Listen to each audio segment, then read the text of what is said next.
You know, you never know about a dog until you start working with it. I hear things from owners. I hear all kinds of stuff. I heard all kinds of aggression about her. I mean, I'm not discounting that she's a dog. And dogs function when they're having problems instinctually. So you want the dog to function with trained commands. So dogs start doing things that are really, really, really bad. People get bit all the time. They do. And this dog is a perfect example of a dog that is really going to blossom, I can already tell.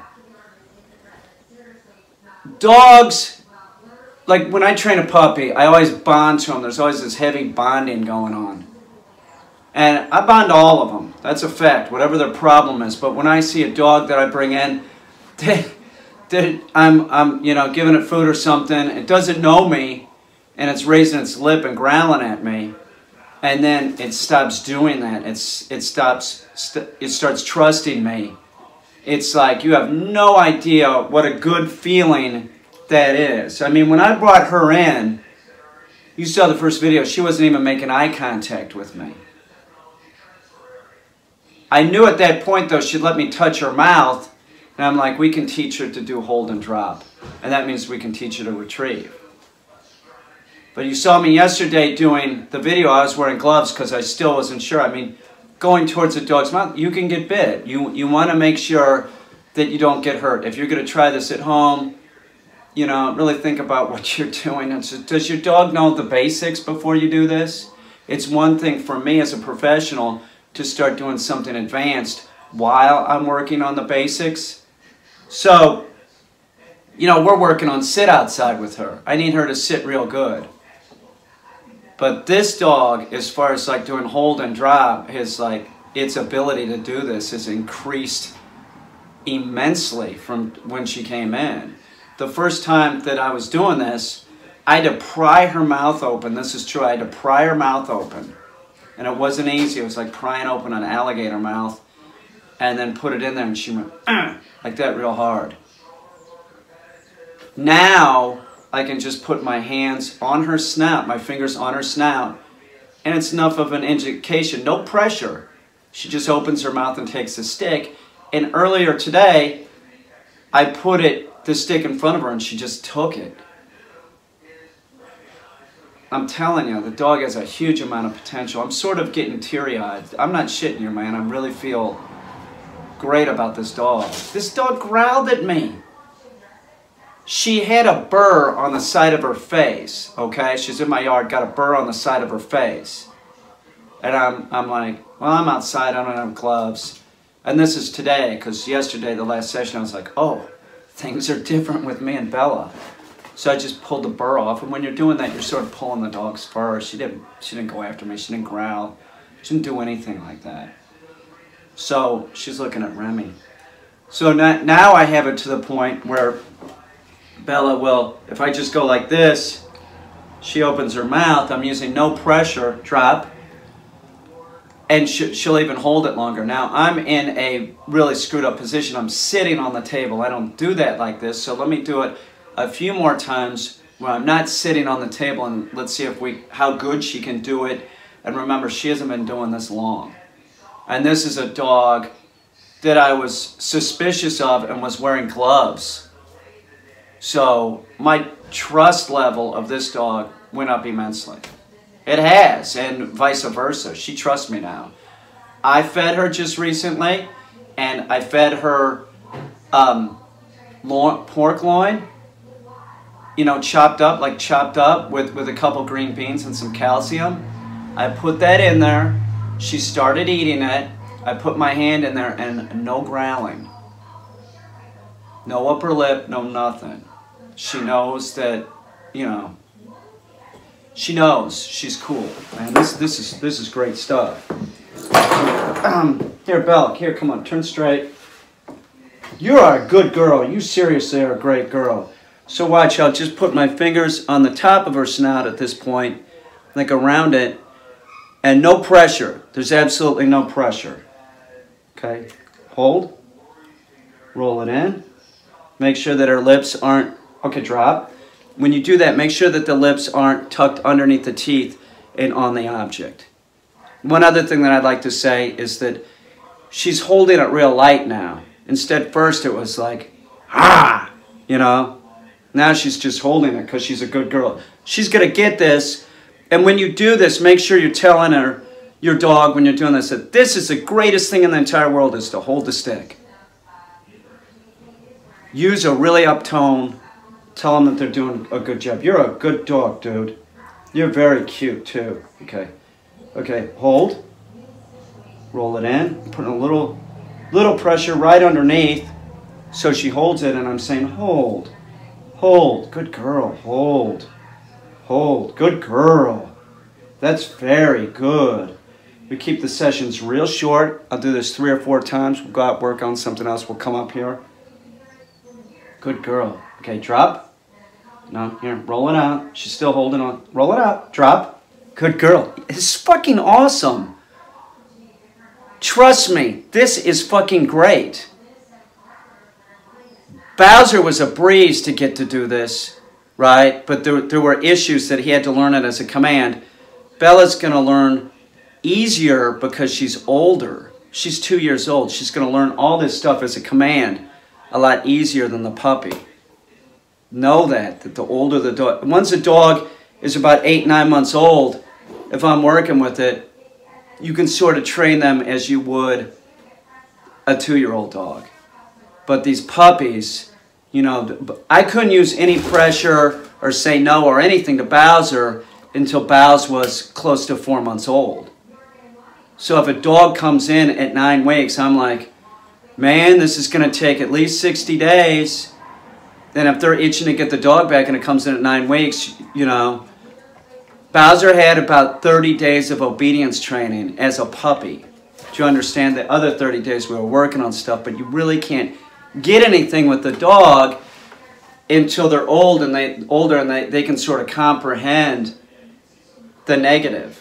You know, that there's like this consequence for not doing it right. It might be no, you know, real loud, no, like that. Or if they, you know, if they don't do it right, it's no, or maybe a correction. If they do it right, there is a consequence too, which is praise. And with this dog, I'm using my voice heavily. And I'm petting her, you know, I'm petting her.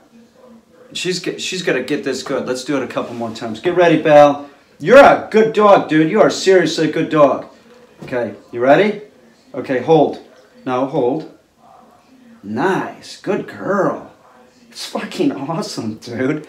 Look at her. She's like a cotton ball. Also like a little bit of a panda bear. No, hold, hold. See, I can put my finger in. No. She's trying to push it out. Putting it back in. Hold, hold, hold. She's learning. Okay, okay, drop. Good girl.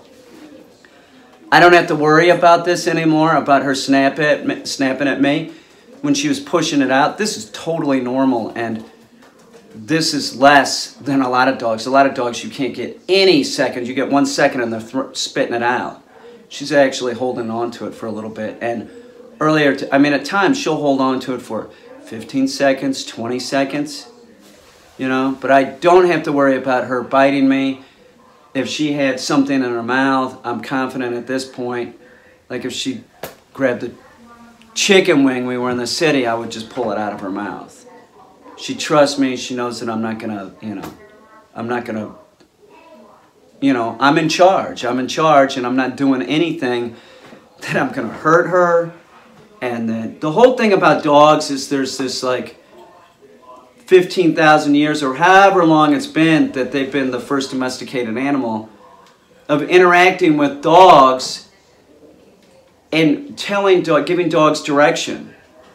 So if you're a person that doesn't realize this and you think that you can just have a dog and you don't have to train it, you're a fool. Because your untrained dog will just start functioning instinctually, and that's what Bella was doing. So not only are we going to condition in the basic commands, sit down, whoa, here, heel, kennel, as implied stays, but we're also going to get her to do some advanced stuff like this. holding, dropping, and retrieving. So with Bella, there will become a time that she's going to start taking it from my hand, and then I'm going to do it a little bit farther away, a little bit farther away, and then she'll have to take it off the ground. And once she's taken it off the ground, she's doing a retrieve. A retrieve is a continuation of hold. She's awesome, man. I thought it was going to be a bigger challenge with hold. I'm not saying that we're free and clear with Bella. Chip and Casper are down there eating. She's checking them out. I'm not saying it's going to be easy street the whole time. I'm not saying that she's not going to give me refusals. I'm not saying that. I'm just saying this is a dog that wants to work with a human. All those thousands of years are, you know, sort of bred into our breeds. They want to work with a human. If you're just going to not really work with the dog or try to put the dog in bribing situations like sit and I'll give you some food, you're making a huge mistake. This dog works for being told it's doing a great job. Good girl. She likes that. And that's all dogs will work for that. By the way, if you ever hear somebody like, my dog's food motivated, all dogs are pretty much food motivated. And if you have a dog that isn't food motivated, you know, you shouldn't be using food for your motivation. Seriously, it's nonsense. It's nonsense. Take that off the table. It's nonsense. I'm telling you, trust me. Don't train your dog with food. You could use praise. You can use petting. You can use toys. Just use the act itself. A retrieve is positive reinforcement. You don't even have to congratulate the dog. You don't have to say a word. Like Bowser, if I use an up tone congratulating him, that excitable little puppy will screw up. So it became a time that I don't really say too much to Bows. You know, he wants to go on the retrieve. That's his positive reinforcement. Bella will use an up tone with, of course, because she's less excitable with this. We want to encourage Bella to take the stick. We want to encourage Bella to hold. Okay, you want to do that in varying degrees, and you have like somebody like Bowser, he's a good human. Somebody like Bowser who doesn't need that verbal good boy, because that just gets him crazy. Like a Cocker Spaniel. You do that with somebody like Bowser, if he was off leash or something, good boy, he might like just start running around in circles doing a victory lap. Like the Cocker Spaniels will do. Bowser's a puppy though. Bowser will calm down at 8 months, about a year. About another 6 or 8 months he'll calm down again. You know. And then it'll sort of be like that until he gets into his senior years. You know, 5 or 6 years old. Bowser's great because Bowser can be real active. You could do anything you want with a dog like that, but he'll also lay down in a crate and chill. He's the antithesis of Tonka. Tonka can do anything. He'll never get tired, but he doesn't ever really chill. I was telling Bowser's owner last night, you're lucky you don't own Tonka. Because Tonka, I had to work with him throughout the day. You know, it's a constant thing. If I put him, I can put him in like a down position on the floor. That's work mode. But I would never just sort of let Tonka run around my house. He's just going to start sniffing stuff. Like, he's a bird dog that professional like hunting guides would want. That is what I wanted, and I got what I wanted. And I kick myself being 55, having, the dog that's appropriate to be, a guide dog. Not a guide dog, but work for a hunting guide. He never gets tired, and he's hyperactive. She is not hyperactive. Bella, good girl. Get ready. Get ready. Good girl. Okay, hold. Hold. No, hold. Little pressure underneath. There's like this little divot. No. Just trying to knock it. Good girl. Hold. Don't let him spit it out if you can. Put a little pressure underneath. Let her hold it. Hold. Pet her ears. Pet your dog's ears. Pet her head. Good girl. Good girl. We don't want her to do it too long right now. Good girl. Okay, drop. No, drop. Yes. Yes, that is such a good dog. You are such a good girl. You're very nice. Very good girl. That was awesome. So one more time, and then Bella's done. Well, not done for the day, but she's done. We put her in the crate to decompress. We'll take her outside. We'll work her on sit. We want her doing sit real good, and we're also going to put an e-collar on her, but we're not going to really be using it yet. We just want her to get used to it. Because if I'm not mistaken, maybe somebody put I might be confusing stories. There was a chow. I heard a story about a chow, but I heard something about an e-collar. Maybe an e-collar was on her. Somebody put an e-collar on her. So just in case, we're going to put the e-collar on her. Don't really start using it. I want to put it on a little early. Get her start doing sit. And then we'll introduce the e-collar using very low stimulation. Let's do it again. Good girl. You ready? Okay, good girl. Hold. No, hold. Good girl. Hold.